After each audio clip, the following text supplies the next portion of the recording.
2 থেকে 3 মিনিটের একটি ছোট গল্প শুনে যাবেন, আশা করি ভালো লাগবে। একটি ছেলে খুবই সাদাসিধা ছিল। সে একটি দোকানে চাকরি করত। ছেলেটির বেতন ছিল মাত্র 5,000 টাকা। ছেলেটির দোকানের সামনে দিয়ে প্রতিদিন একটি মেয়ে স্কুলে যেত। মেয়েটি প্রতিদিন বোরকা পরে যেত, কিন্তু প্রায়ই মুখটা খোলা থাকতো। একদিন হঠাৎ করে ছেলেটির নজর পড়লো মেয়েটির দিকে। এভাবে বেশ কয়েকদিন যাবার পর মেয়েটি বুঝতে পারলো ছেলেটি তাকে লক্ষ্য করে।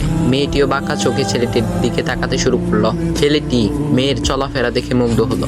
আফসোস করতে লাগলো, ইস, যদি আমিও আজ পড়াশোনা করতে পারতাম, তাহলে সাহস করে মেয়েটির সাথে কথা বলতে পারতাম। মেয়েটি বুঝতে পারলো ছেলেটি তাকে ভীষণ পছন্দ করে। তাই একদিন মেয়েটি ছেলেটির দোকানের পাশে দাঁড়িয়ে রইল।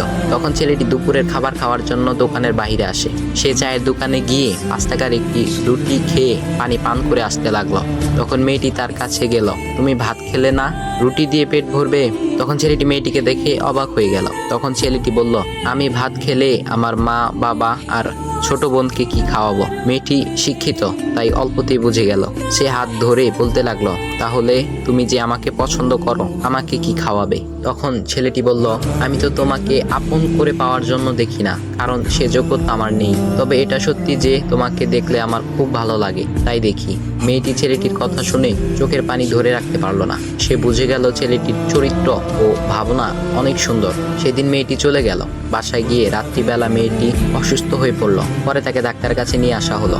বলা হলো মেয়েটার 2টি কিডনি নষ্ট হয়ে গেছে। তখন মেয়ের বাবা ফোন করলো তার বন্ধুর ছেলেকে, যার সাথে বিয়ে দেওয়ার জন্য সে পাগল। কিন্তু মেয়েটি তার বাবার পছন্দের ছেলেকে বিয়ে করতে রাজি না, কারণ সে ছেলেটি টাকা থাকলেও কি হবে, তার চরিত্র খারাপ, সে লোভী। এদিকে মেয়েটির কোনো লোভ ছিল না। যাই হোক, হবু জামাই আসার পর তাকে সব খুলে বলল, তোমার থেকে একটি কিডনি খুলে আমার মেয়েকে দাও। তুমি তো বলছো আমার মেয়েকে তুমি অনেক ভালোবাসো, তাকে পেলে তুমি ভালো হয়ে যাবে, তাহলে আজ পরীক্ষা দাও। তখন ছেলেটি বলল, আমি আপনার রোগা মেয়েকে বিয়ে করতে পারবো না, আমার কি সুস্থ মেয়ের অভাব নাকি? এ বলে সে চলে গেল। বাবা তখন কেঁদে কেঁদে মেয়ের কাছে সব খুলে বলল। মেয়েটি বলল, বাবা তুমি কেঁদো না, একটা পথ এখনো আছে। আমাদের সামনে মোড়ে বড় একটা দোকান আছে না, তুমি সেখানে যাও। সেখানে যে তাইয়ুব নামের একটা ছেলে আছে, তাকে নিয়ে আসো, আমার কথা বলো। তখন মেয়েটির বাবা ছেলেটিকে নিয়ে আসলো। মেয়েটিকে দেখে ছেলেটির চোখ ভিজে পানি পড়তে লাগলো, কারণ মেয়ের বাবা তাকে সব খুলে বলেছে। তখন ছেলেটি মেয়েটিকে বলল, তুমি আমাকে একটা কিডনি দিবে? ছেলেটি বলল, কিডনি দেবার জন্যই আমি এসেছি। মেয়েটি তাকে বলল, তুমি কি চাও? ছেলেটি বলল, তুমি সুস্থ হয়ে আমার দোকানের সামনে দিয়ে যাবে, আর দূর থেকে আমি তাকিয়ে দেখব, এই অনুমতিটুকু চাই। কথা শুনে মেয়েটিও ও তার বাবা তাদের চোখের পানি ধরে রাখতে পারলো না। অবশেষে মেয়েটি বিছানা থেকে